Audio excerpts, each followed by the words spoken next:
Let's talk through the situation in this video so we can get a better understanding of what's going down. But hey everybody, welcome. Thanks so much for joining me. If you're new here or if you haven't done so yet, welcome to the channel, and please make sure to hit the subscribe button right down below the video. Thank you. I truly appreciate it. Let's talk through this.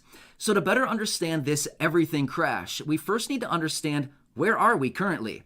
Well, you've probably seen this all over the place. It's actually kind of hard to get away from it. You see it all over on social media, you hear about it on TV, you hear it on the radio, you overhear other people talking about it, or maybe other people are just confronting you and talking to you directly about it. But the stock market continues to rocket higher and hitting all-time highs, what seems to be like almost on a daily basis. Meanwhile, on the other hand, we have the real estate market that is absolutely red hot, continues to move higher. Houses are selling at record speeds, at record prices. In fact, in some situations, you're seeing people come in offering cash offers, double the asking price, and sometimes that is not even securing the deal. So this is absolutely nuts what is going on right now. But here's the situation. We need to first ask ourselves, is this sustainable? Okay, let's just look at it from a really realistic standpoint. Is this realistic and is this sustainable that is going on right now in the financial markets, as in stocks, ETFs, commodities, precious metals? I mean, all of it across the board right now. Real estate, another asset class. Is this sustainable? Well, the simple answer would be it's two-sided. Yes, it is sustainable for short periods of time. Is it sustainable for long periods of time? No, absolutely not. A good analogy to this would be, you're running a marathon. Is it sustainable to sprint the entire marathon? Well, for most people, probably not, right? You probably have to assume you probably can't sprint a marathon. However, throughout the course of a marathon, are there little bits and pieces of that marathon that you could actually sprint? Yeah, of course. But is it long-lived? No, it's probably maybe a tenth of a mile, maybe a quarter of a mile, maybe you can sprint, but that's probably about it until you're exhausted and you need to slow down, pull back a little bit, maybe you need to walk a little bit, whatever the situation is. But my point is, it's not sustainable for long periods of time to continue running at max all-out, full-blown speed straight ahead. It's just not sustainable no matter what you're looking at. The same applies to any market, whether it's the stock market, the real estate market, which happen to be two of the hottest markets right now that continue going higher. Now, of course, there's this belief out there that everybody thinks, oh, it's just going to keep going forever. This thing's going to the moon. It'll never go down again.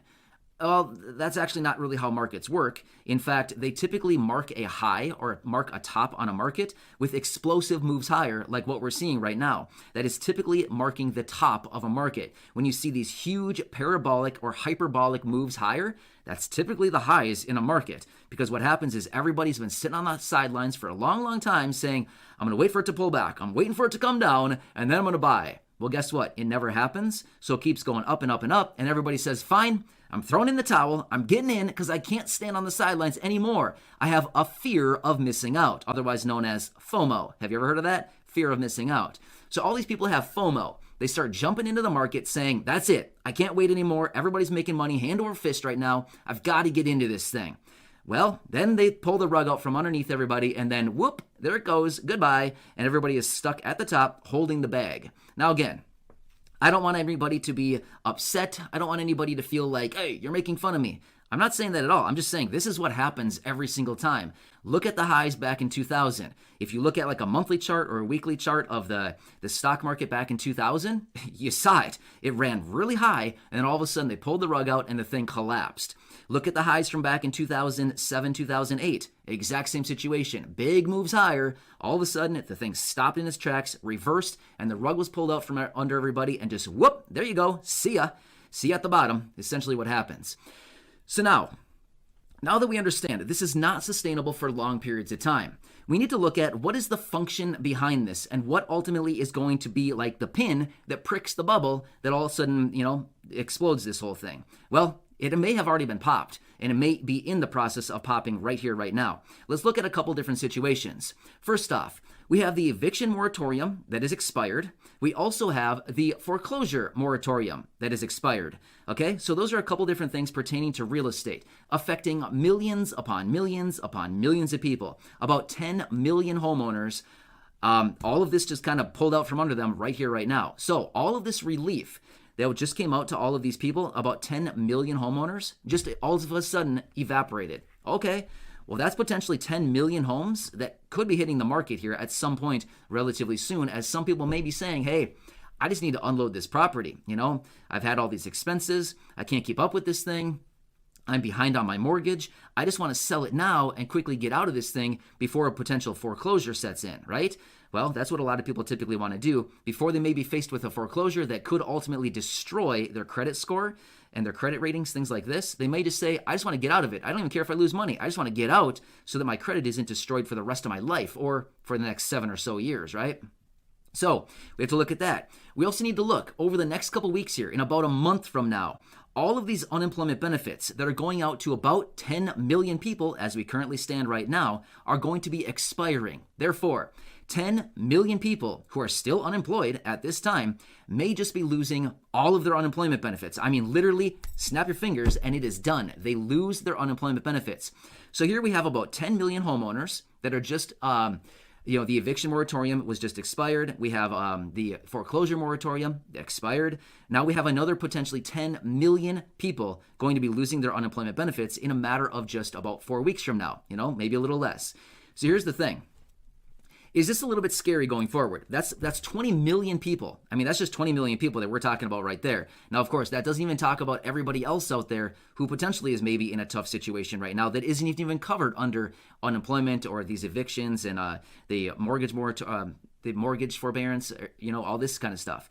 So what does that mean? I mean, for the real estate market, we could be looking at like a huge flash crash type situation going forward if all of a sudden all of these people just decide simultaneously, I need to sell this property, right? So with that being said, we need to look at that, the real estate market. Now let's look at the stock market for a second. Okay, so once again, we have all of these people jumping into the market, which, okay, fine. If you can jump in and make some money, then great. You got to do whatever best for you and your situation as far as your strategy, things like that. Of course, I'm not giving you financial advice, investment advice, stock picking advice, real estate advice. I'm not talking about that at all. I'm basically just talking through these situations. But we need to better understand what ultimately drives any market.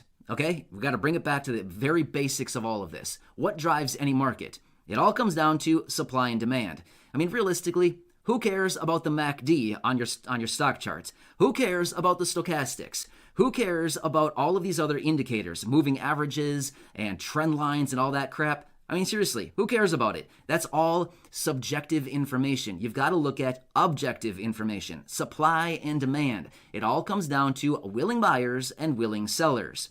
Now, here's the thing. The higher that any market goes, doesn't matter what market you're talking about. You could be talking about stocks, ETFs, commodities, precious metals, currencies. You could be talking about bubblegum wrappers, real estate. It literally does not matter. Any market in the world. It all comes down to supply and demand. How many willing buyers do you have and how much willing supply is out there right now? Now, here's the thing. The higher that any market goes, by default, you automatically have more supply or potential willing sellers. Because here's the thing. Who wouldn't want to sell at twice the price that they could have from a year ago? Like in the real estate market, for example. If you sold a year ago, well, you could have sold today for probably about 20-30% higher if you just would have waited 1 year. So by default, the higher the prices continue to go, the more tempting it is for people to start selling. Therefore, all of those buyers that have bought all the way up and are currently still holding, guess what? They are now technically potential sellers, therefore otherwise known as supply that may just could hit the market at any given point. And at that point, we need to start let's look at the demand side of the equation. How many buyers are out there that are willing to buy at these astronomical levels? Well, there's probably somebody out there, but if there's that big imbalance, there's a huge amount of supply, willing sellers, right? And then all of a sudden we have a small amount of buyers, as in demand, right? Demand for the products, the demand for the services, demand for the stocks, the commodities, the real estate, whatever it is, it doesn't even matter. We got to look at what about the demand side? Either the demand is drying up or the demand stays constant, as in the same amount of people are willing to buy, but yet all of a sudden they get overloaded with a huge influx of supply, which ultimately, what happens when you get an influx of supply and there's not much demand? Well, going back to Economics 101, we all understand prices must go lower to find demand. That's just what happens in any given market. So we're getting into this situation right now where all of these people are all of a sudden getting put into all these situations where they may need to start unloading a bunch of real estate. And or when you look at the stock market, prices are going up so rapidly, it's only a matter of time until people start saying, I'm going to lock in my 300% gain. Why wouldn't I? It would be ridiculous if I didn't.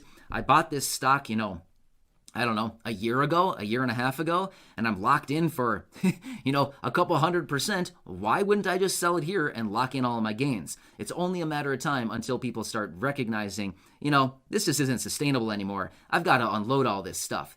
And then they start to, start selling all their positions on overloading the market. Ultimately, all that supply starts coming in, overloading the demand, all the willing buyers, and ultimately price must go lower.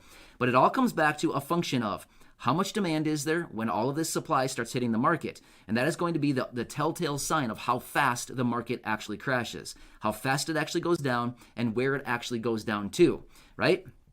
Here's the thing. There's always going to be willing buyers at some point. But here's the thing. Nobody knows where that big influx of buyers is going to step in once again and ultimately drive prices much higher.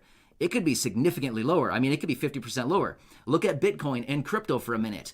Bitcoin was trading at what, like 65, 66,000, something like that, not that long ago. And where is it now? Well, what I should say is where was it just a couple weeks ago? Sub 30,000? And that's more than a 50% crash in the crypto market. I mean, look at other coins. Look at like Ethereum. I mean, again, over 50%. Litecoin. I mean, that's way more than 50%. You could look at Doge. What was that? Almost 80% lower from where it topped out. So, I mean, here's the thing. All markets essentially do the same thing, right? They go significantly higher. They go parabolic higher, hyperbolic moves higher, just like crypto was doing. All of a sudden, somebody pulled the rug out from underneath, and then boom, 50, 60, 70, 80% lower, and there it finds a bottom, right? Just gotta pay attention to this stuff. Look at this stuff logically, rather than looking at all these ridiculous indicators on your screen. Oh my gosh, the trend line is going up. Who cares? Who cares about that? Look at it from an objective standpoint, supply and demand. What are the buyers doing? What are the sellers doing? Is this realistic? Is this sustainable? Can it continue to move on much longer? Anything can sustain for a short period of time. Can it sustain for a long period of time? No. Basically, nothing can. So you just got to be aware of this stuff. You got to watch this stuff very closely because all of a sudden, if you start buying into something now and all of a sudden the thing reverses, who's going to be left holding the bag? Well, you don't want to be that person, right? Nobody wants to be that person, but unfortunately, somebody has to be that person because you can't sell a bunch of positions and get rid of a bunch of things if somebody doesn't ultimately hold that bag. Somebody has to do it.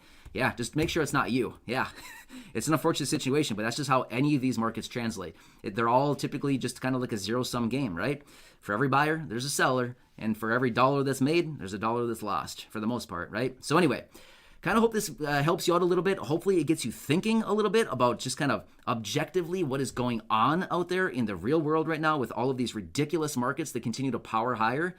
Yeah, there's going to be a lot of pain across the markets. At some point, there's going to be a lot of people who get hurt really, really badly, just like in 2000, 2008. It's going to be a bad situation again. But when that happens, well, we don't quite know yet, but it will happen. It happens every single time, and it will happen once again. Now, that's not me wishing that somebody gets hurt. Of course, I don't want anybody to get hurt, but that's just the realistic approach behind these games. Yeah, so unfortunately, that's what's going to happen. So anyway, hope this helps you a little bit. Hopefully it gets you thinking a little bit. Hopefully it gets you objectively looking at the markets a little bit more. Get rid of those indicators. Seriously, just look at price. Price is ultimately the only thing you should be looking at any chart. Price is what indicates everything, supply and demand. When you look at a chart, all you're looking at is willing buyers and willing sellers. You're looking at a chart of supply and demand. That's all it is, okay? Get rid of the indicators. It'll help you out a ton. Trust me on this one. All right, anyway, thanks again. Make sure to hit that subscribe button right down below the video. Share this with your friends, family, social media, or go back and check out any of the other videos that I have here right on the channel.